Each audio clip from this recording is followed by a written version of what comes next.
এই যে প্রতিদিনের মতো ডাল রান্না নিয়ে প্রথমে শুরুতেই চলে আসলাম ডাল নিয়ে। তো এই যে বন্ধুরা দেখতে পাচ্ছ আমি ডাল বাগার দেবো এখন। ডালে ধনেপাতাটা আগে দিয়ে দিলাম, আর বাগার হতে হতে ধনেপাতাটা ডালের সাথে মিশে যাবে। আর এই যে দেখতে পাচ্ছ বাগারটা হয়ে গেছে, এখন বাগারটা আমি দিয়ে দেব। আর ডাল ছাড়া আমাদের চলেই না। আগে একটা অ্যাড দিত তীরের বাচ্চাদেরকে নিয়ে, তীর আটা ময়দা সুজির, তো সেটাও আজকে আমি বলি। সেটা বলতে হলো তীর ছাড়া আমার চলেই না।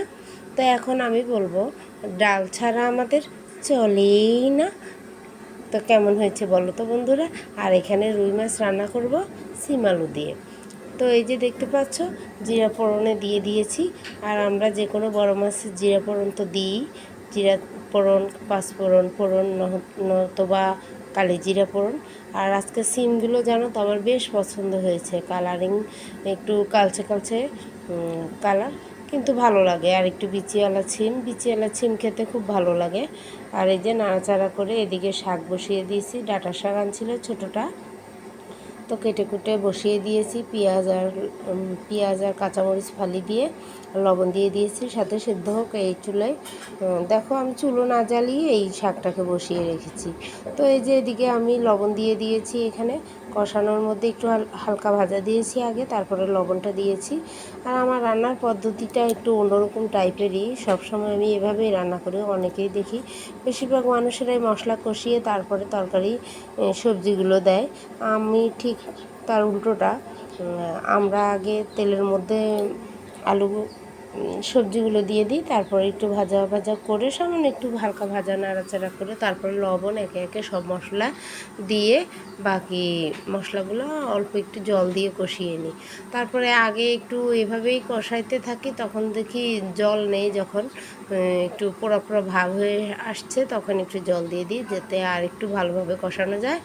তো বন্ধুরা এই যে দেখতে পাচ্ছ আমার তরকারিতে ঝোল দিয়ে দিয়েছি, আর এদিকে শাকটাও হয়ে গেছে, শাকটাও বাগার দিয়ে দেব। তো ভাগ্য এমন একটা জিনিস জানো বন্ধুরা, ভাগ্যকে আমি খুব বিশ্বাস করি ছোটোবেলা থেকেই। তো আজকে আরেকবার প্রমাণ হয়ে গেল ভাগ্যটা আসলে কী। তো যেটা বলছিলাম ভাগ্যের কথা, আমরা এখন বর্তমানে 5 তলা থাকি, ভাড়া থাকি। আমার দেবরকে বিয়ে করাবে বলে 3-4 তলা একটা ফ্ল্যাট খালি হয়েছিল, 2 বেড আর 1 ডাইনিং। তো সেটা নিতে চেয়েছিলাম। এমন একটা ভাগ্য, দেখো একই বিল্ডিংয়ে থাকি অথচ আমাদের মুখের সামনে থেকে সেই ভাড়াটা অন্য কাউকে দিয়ে দিল। আমরা বলে এসেছি, তারপরেও বাড়িওয়ালা আমাদেরকে নক করে নাই, না জানিয়ে ভাড়াটা দিয়ে দিল। তো খুব খারাপ লাগলো। আর একবার ভাগ্যটা প্রমাণ হয়ে গেল আসলে সামনে থাকলে যে জিনিসটা তোমার হয়ে যাবে তা কিন্তু নয়, এটা সম্পূর্ণ ভাগ্যের ব্যাপার।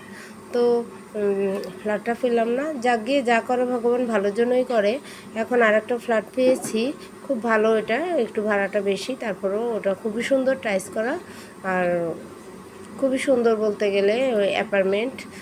তো সেখানে যাচ্ছি।